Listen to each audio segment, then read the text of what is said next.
Ahead of the open, we are calling the Australian market up 0.3% at 49.48. Of course, it's been a tough week for commodities. They've had a very mixed performance from Friday, but I think the general sentiment is that the risk space will remain under pressure in the near term.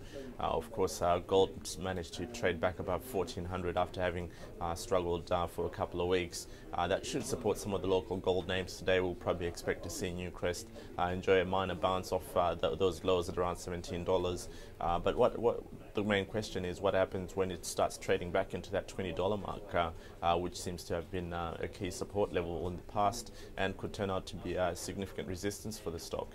At the same time, we'll have to take a closer look at Oz Minerals, which came out with its first quarter output report today. Now, the main issue there is they've upgraded their cash cost guidance by about 10 cents per pound, so that should be a bit of a dampener for the stock today. We'll probably continue to see everyone remain fairly negative on their projects, and of course their depleting resource, which will probably require them to increase the spend per pound they extract out of the ground.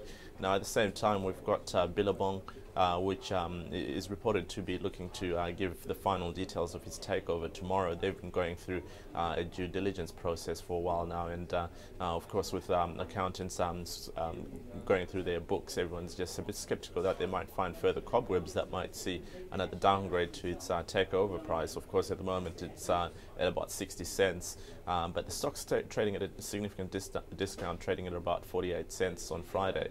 As a result, that will be one of the stocks that people will be repositioning themselves today ahead of that crucial vote tomorrow.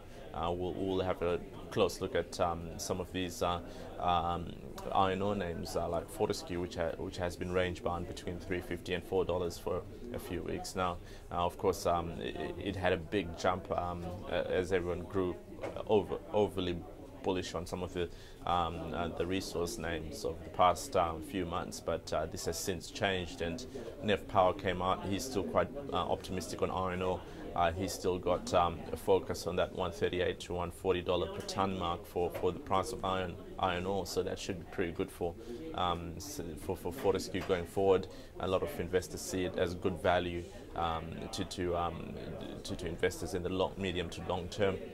Now, just moving on to the currency space, all the risk currency names have remained subdued. That includes the Aussie dollar, the pound, and the euro.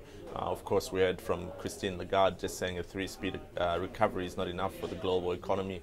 We need to see all the major economies move in unison and look at easing steps to help alleviate this economic crisis we've been going through. The dollar yen's probably the standout, with Japan going through the G20 meeting unscathed. Then this should be quite positive for the dollar yen. Of course, bearish for the yen itself, especially ahead of the BOJ meeting on Friday. This should be very interesting for Asia today, and should be well supportive of the Nikkei.